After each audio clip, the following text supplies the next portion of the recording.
பிரகாஷ். நான் அரசு உயர்நிலைப்பள்ளி மாக்கினாம்பட்டியில் 10ஆம் வகுப்பு பயில்கிறேன். நான் இன்ஸ்பயர் அவார்டுக்காக ஷாப்பிங் ஸ்மார்ட் ட்ராலி இந்த ப்ராஜெக்டை நான் பண்ணியிருக்கேன். இந்த ப்ராஜெக்டை நான் ஏன் பண்ணேன்னா, நானும் எங்கள் அப்பாவும் ஒரு நாள் சூப்பர் மார்க்கெட்டுக்கு போகும்போது பொருளை எடுக்கிறதுக்கு 5 நிமிஷம் தான் ஆச்சு.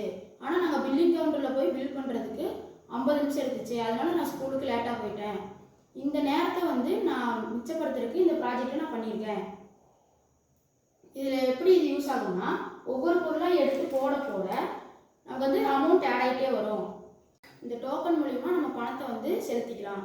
இதில் உள்ள காம்போனன்ட்லாம் என்னென்னா, Arduino, LCD, buzzer, RFID card, RF module, MRFC 522, RFT token.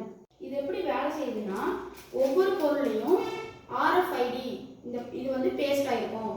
இதை நம்ம RFID MC 522 அந்த மாடியூலில் நம்ம ஒவ்வொரு பொருளாக ஆட் பண்ணும்போது அந்த பொருளோட விலையும் அந்த பொருளும் டிஸ்பிளே ஆகும். டிஸ்பிளே ஆனதுக்கப்புறம் நமக்கு பஸர் அடிக்கும். இப்போ எனக்கு அந்த பொருள் வேணான்னா நம்ம செகண்ட் டைம் ஸ்கேன் பண்ணும்போது அந்த பொருளோட அமௌண்ட் ரெடியூஸ் ஆகிடும். நமக்கு வேண்டிய பொருட்களை எடுத்ததுக்கப்புறம் இந்த NFT டோக்கன் மூலமாக நம்ம ஸ்கேன் பண்ணி அந்த அமௌண்ட்டை நம்ம செலுத்தலாம்.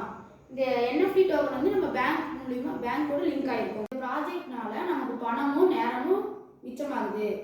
இது டிபார்ட்மெண்ட் ஸ்டோர் வச்சுருக்கவங்களாம் ஒரு வரப்பிரசாதமாக இருக்கும்னு நான் நம்புகிறேன். இந்த NFT டோக்கன் ரிங்கு டைப்பில், பிரேஸ்லெட் டைப்பில் இருக்குது. ஆனால் நான் இது கீச்செயின் டைப்பில் செஞ்சுருக்கேன். இந்த வாய்ப்பை கொடுத்த தலைமை ஆசிரியருக்கும் எனக்கு உதவி புரிந்த ஆசிரியர்களுக்கும் என் நன்றியை தெரிவித்துக் கொள்கிறேன். வணக்கம்.